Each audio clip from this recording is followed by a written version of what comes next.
Welcome to Disexplainer. Today, we're diving into a really wild, honestly, kind of frustrating phenomenon: why seemingly competent, highly vetted people absolutely fail in their roles.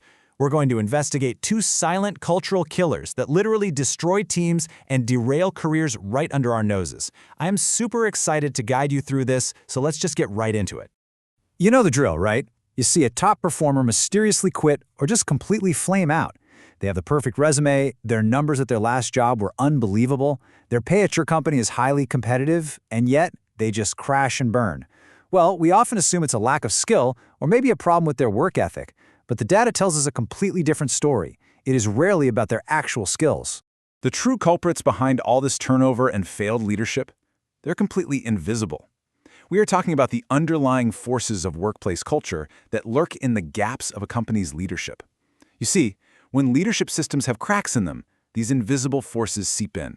They quietly fuel disengagement, distrust, and eventually turnover. So today, we're going to expose the two biggest invisible enemies of culture, so you can actually spot them before they destroy your team. All right, let's jump right into our first hidden enemy, the integration illusion. Look, it is a huge and dangerous assumption that just handing a new hire a laptop and giving them a quick office tour means they're ready to roll. Basic onboarding is an illusion that actively sets people up to fail. Think about an exploding, fragmented telephone. It's actually a brilliant metaphor for what happens when a company expects a new leader to just, figure out how things really work entirely on their own. The lines of communication completely blow up. All the pieces are there, sure, but absolutely nothing connects. Let's look at a real-world example from the research. Meet Lucas Jacobson. Lucas spent over a decade at a massive Fortune 100 manufacturing firm, and he was an absolute rock star. So he takes this R&D leadership role at a smaller, rapidly growing company called Energex. Energex gives him the basic HR and IT setup, a quick introduction, and basically just leaves him to it. But here's the catch. Lucas's hard-driving style was a complete mismatch for Energex's consensus-driven culture. Because nobody actually helped him integrate into those new cultural norms, he clashed with all his peers and ultimately had to leave. His skills were perfectly fine. The integration was just non-existent. So here is the massive disconnect. We have to separate onboarding from integration. Onboarding is basically just getting someone safely on the boat. It's paperwork, it's passwords, it's finding the bathrooms. Integration, on the other hand, is the aspirational goal of doing whatever it takes to make that new person a fully functioning, culturally assimilated member of the team. Most companies stop at onboarding, and honestly, that's exactly where the illusion traps them.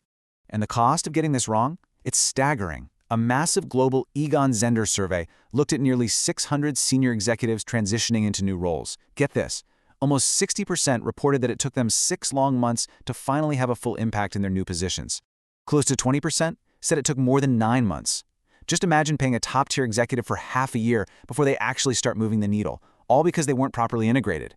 Which brings us to why these new leaders actually fail. Spoiler alert, it's not about their skills.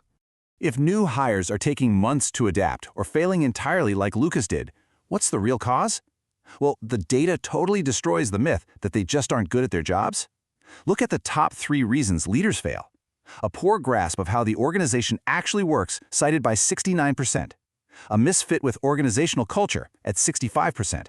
And difficulty forging alliances with peers at 57%.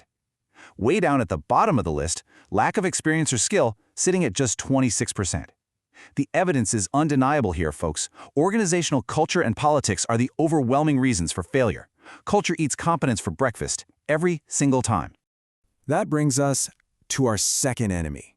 If a lack of integration kills from the top down, this next one destroys teams from the bottom up. The poison of gossip.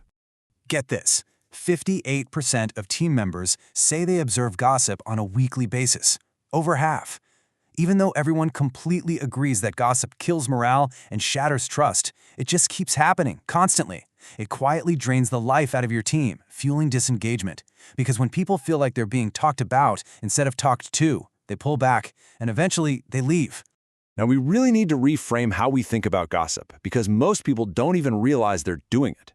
They think, oh, I'm just venting, or I'm just processing. But here is a brilliantly simple definition from Ramsey Solutions. Gossip is discussing a problem with someone who can't solve it. It's a huge aha moment when you realize it's not just spreading malicious rumors, it is misdirected problem solving. If you are complaining to a coworker about a workflow issue, and that coworker has absolutely no authority to fix it, that communication is traveling sideways instead of up. That, right there, is gossip.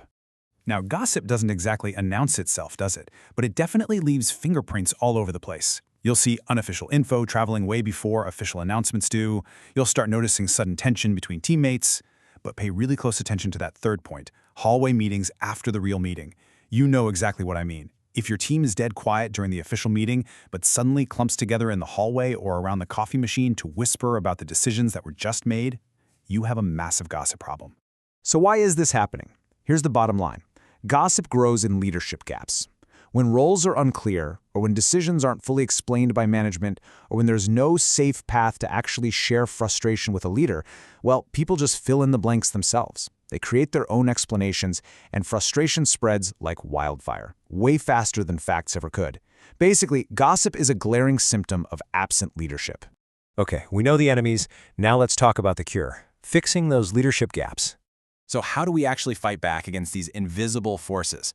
We know both of them are caused by poor leadership systems. So here are 4 rapid-fire solutions great leaders use to shut down gossip and build genuine unity. Number 1, align around a clear mission, so everyone knows exactly why they're there. Number 2, establish strict meeting rhythms. Weekly one-on-ones and team meetings ensure that issues are processed properly while sitting in a chair, not standing around the coffee machine. Number 3, ensure negatives go up. And number 4, as a leader, you have to model direct communication.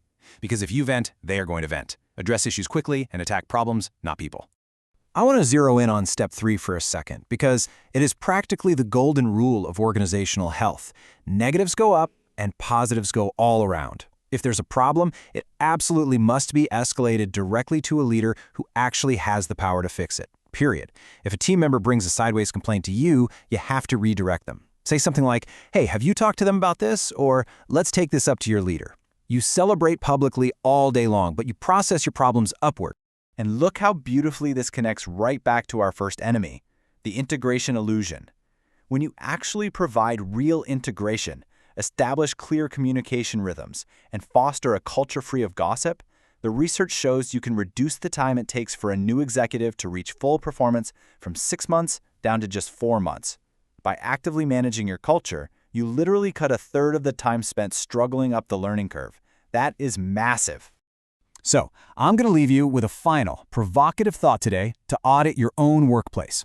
Ask yourself, are your leadership systems strengthening unity, or are they unintentionally fueling gossip? Take a really hard look at how you integrate your people and exactly how information flows in your hallways.